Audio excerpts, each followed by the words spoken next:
പഹൽഗാം ഭീകരാക്രമണത്തിന് പിന്നാലെ വർഗീയ ചേരിതിരിവിനുള്ള ശ്രമങ്ങളെ ഒറ്റക്കെട്ടായി നേരിടണമെന്ന് സിപിഎം പോളിറ്റ് ബ്യൂറോ. രാമചന്ദ്രന്റെ മകളുടെ പ്രതികരണത്തെ പോലും വർഗീയവൽക്കരിക്കാൻ ശ്രമം നടന്നെന്ന് CPM general secretary M A. Baby വിമർശിച്ചു. ജാതി സെൻസസിനെ പറ്റി കേന്ദ്രം വ്യക്തത വരുത്തണമെന്നും പോളിറ്റ് ബ്യൂറോ ആവശ്യപ്പെട്ടു. മധുരയിൽ ചേർന്ന പാർട്ടി കോൺഗ്രസിന് ശേഷമുള്ള ആദ്യ പോളിറ്റ് ബ്യൂറോ യോഗമാണ് ഇന്ന് ദില്ലിയിൽ ചേർന്നത്. ഭീകരാക്രമണത്തിനെതിരെ രാജ്യം ഒറ്റക്കെട്ടായി നിലനിൽക്കേണ്ട സാഹചര്യമാണെന്ന് പോളിറ്റ് ബ്യൂറോ വിലയിരുത്തി.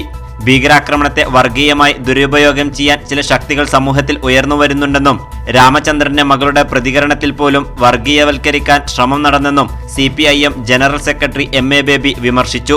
ഇന്ത്യയിലും ലോകത്തും നിലനിൽക്കുന്ന രാഷ്ട്രീയ സാഹചര്യത്തെക്കുറിച്ചാണ്.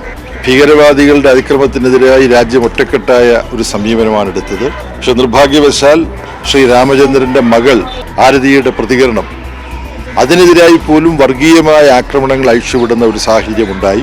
ഭീകരവാദത്തിനെതിരെ ജമ്മു കാശ്മീർ ജനത ഒരുമിച്ച് നിന്നതുപോലെയുള്ള സാഹചര്യം രാജ്യത്ത് നിലനിൽക്കണമെന്നും PB വിലയിരുത്തി. ജാതി സെൻസസിൽ വ്യത്യസ്ത വിഭാഗത്തിൽപ്പെട്ടവരുടെ സാമ്പത്തിക സാമൂഹിക അവസ്ഥയാണ് പഠനവിധേയമാക്കേണ്ടതെന്നും എം.എ. ബേബി പ്രതികരിച്ചു. ഇന്ത്യയിലെ ജനങ്ങൾ വ്യത്യസ്ത സാമൂഹ്യ വിഭാഗങ്ങളിൽപ്പെട്ടവർ അവരുടെ സാമ്പത്തികവും വിദ്യാഭ്യാസപരവും സാമൂഹികവുമായ അവസ്ഥ എന്താണ്, അതാണ് പഠന സെൻസസിന്റെ ഭാഗമായിട്ട് പഠനവിധേയമാക്കേണ്ടത്.